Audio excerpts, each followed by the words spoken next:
Alors, est-ce que la science peut véritablement prédire la fin d'une relation amoureuse juste en observant un couple prendre son petit déjeuner? Eh bien, la réponse est oui, absolument. Bienvenue dans cette analyse détaillée. L'objectif aujourd'hui, c'est de faire un plongeon captivant au cœur du diagnostic amoureux. On va partir de l'observation clinique la plus basique pour aller jusqu'aux prescriptions scientifiques concrètes qui permettent littéralement de maintenir une relation en vie. C'est parti ?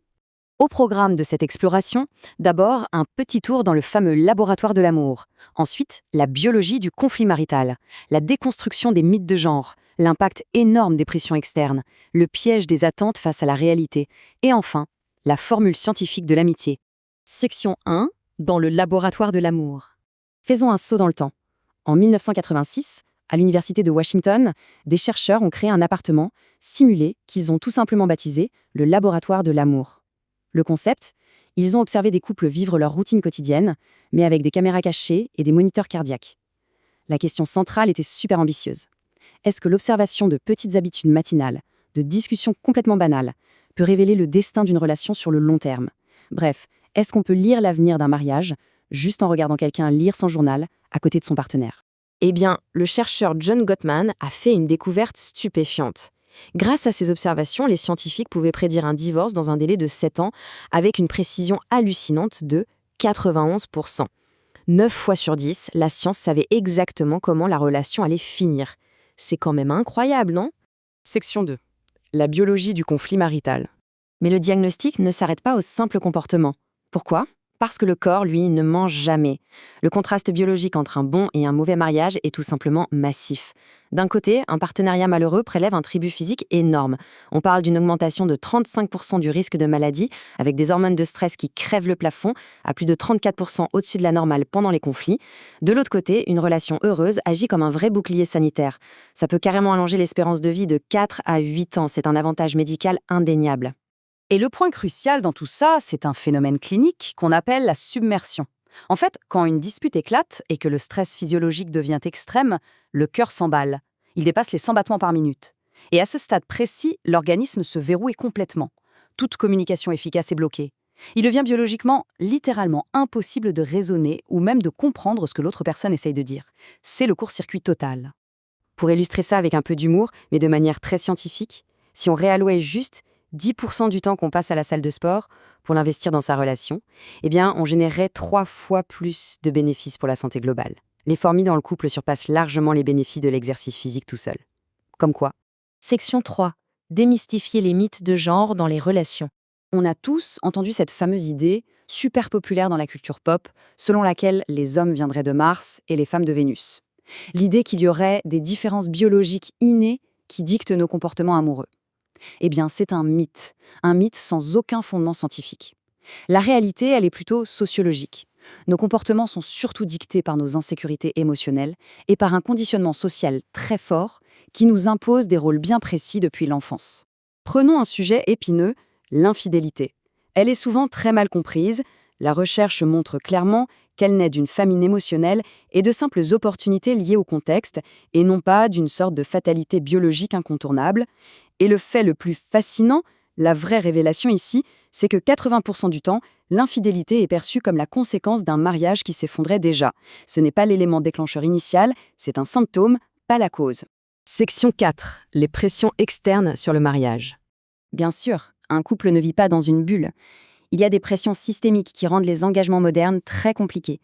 Par exemple, en Chine, le système Hukou lie carrément la propriété immobilière au mariage. Ça transforme parfois l'union en une sorte de transaction, ce qui repousse l'âge moyen du mariage à près de 28 ans pour les femmes. Au Moyen-Orient, ce sont les difficultés économiques qui retardent l'union des hommes jusqu'à 31 ans en moyenne. Bref, la société pèse de tout son poids sur les épaules d'un couple. Et sous l'effet de ces pressions sociétales et économiques extrêmes, les chiffres deviennent vraiment alarmants. Dans certaines zones démographiques, on observe un taux de divorce qui atteint le chiffre vertigineux de 65%. Et ça, dès la toute première année de mariage. Ça prouve bien que l'environnement extérieur peut complètement détruire une relation avant même qu'elle n'ait eu la chance de démarrer. Section 5. Attente versus réalité. Quand on explore le côté psychologique, il faut parler des idées préconçues qu'on amène avec soi dans une relation. Le milliardaire Warren Buffett a fait une observation un jour, pleine d'esprit mais tellement vraie. Quand on lui a demandé le secret d'un mariage réussi, il a répondu tout simplement « des attentes faibles ». C'est brillant. Avoir des attentes idéalistes, complètement faussées par les filtres des réseaux sociaux, ça condamne inévitablement la relation à la déception.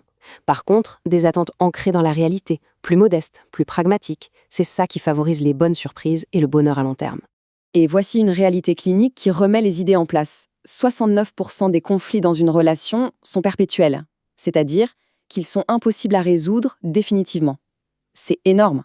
Ça veut dire que lorsqu'on choisit un partenaire, on choisit en fait un ensemble bien spécifique de problèmes insolubles qu'on accepte de gérer pour le restant de nos jours. Seulement 31% des problèmes ont une vraie solution claire. Section 6. La formule de l'amitié. Face à tout ça, on pourrait penser que la thérapie clinique est la solution miracle. Et pourtant non. L'efficacité de la thérapie de couple traditionnelle est étonnamment basse. Son taux de réussite plafonne entre 35 et 50%, ce qui en fait, statistiquement, la spécialité thérapeutique la moins bien notée. Pourquoi un tel échec? Souvent, c'est parce que les partenaires sont traités comme des patients avec des symptômes à soigner et non pas comme des amis qui ont simplement besoin de se reconnecter. La vraie clé de la longévité, elle se trouve dans un concept psychologique fascinant, qu'on appelle les tentatives de connexion ou les fameux beats en anglais. C'est quoi au juste? Ce sont les gestes les plus banals du monde. Demander un verre d'eau ou dire « Hey, regarde cet oiseau à la fenêtre ». Ces toutes petites interactions, si profondément humaines, ce sont elles qui constituent la véritable monnaie d'échange de l'intimité dans un foyer. Et la différence entre les couples est flagrante. Dans les relations qui durent, le simple fait de répondre positivement à ces petites requêtes banales se produit dans 86% des cas. Chez les couples qui finissent par divorcer, ce taux s'effondre à peine à 33%. Ignorer ces petits signaux au quotidien, c'est littéralement fatal pour la relation sur le long terme. Alors, le vrai remède, il est dans les actes du quotidien. C'est ce qu'on appelle la formule de l'amitié. Le but, c'est de bâtir un énorme réservoir de sentiments positifs. Partager de nouvelles activités fun, toujours partir du principe que l'autre a de bonnes intentions lors d'une dispute, et multiplier les petites attentions, comme préparer un thé ou juste envoyer un petit emoji. Tout ça, ça crée un bouclier assez solide pour absorber le choc de ces fameux 69% de conflits perpétuels. Et pour clore cette analyse, il y a une ironie assez frappante qu'on se doit de mentionner. Le grand pionnier de toute cette recherche conjugale, John Gottman, l'homme capable de prédire les divorces avec une précision chirurgicale, a lui-même traversé 2 divorces avant de finalement trouver le succès. C'est une illustration assez poignante. Ça nous prouve que la science, aussi précise soit-elle, ne remplacera jamais l'effort continu et actif qu'une relation exigera toujours. Alors la prochaine fois qu'une petite demande banale du quotidien se présentera, comme tendre un simple verre d'eau, saura-t-on y voir l'opportunité secrète de sauver une relation ?